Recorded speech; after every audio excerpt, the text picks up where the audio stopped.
ত্রিদেশীয় সিরিজের আগে ৩টি প্রস্তুতি ম্যাচ খেলেছিল বাংলাদেশ। ৩টি প্রস্তুতি ম্যাচেই রানের নহর বইয়ে দিয়েছিলেন টাইগাররা।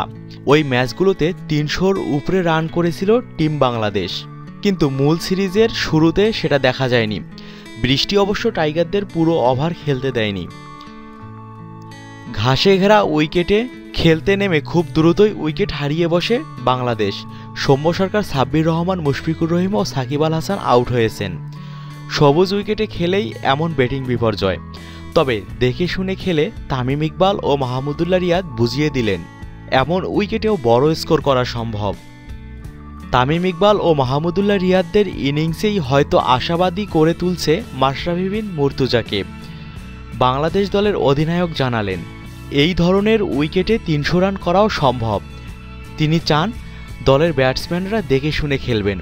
সেটা করতে পারলে বড় সংগ্রহই পাবে বাংলাদেশ, যা জয়ের জন্য সহায়ক।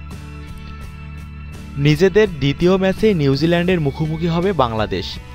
আগামীকাল বুধবার ডাবলিনেই গড়াবে টাইগার কিউই লড়াই।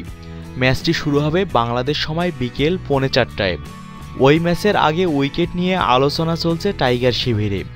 উইকেট নিয়ে মাশরাফির ভাষ্য, আয়ারল্যান্ডের বিপক্ষে কোন উইকেটে খেলা হবে তা বুঝতে পারিনি। দ্রুত কিছু উইকেট হারিয়ে ফেলেছি আমরা।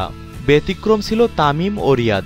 ওরা যেভাবে ব্যাট করেছে তাতে ওদের অভিজ্ঞতার প্রতিফলন ঘটেছে।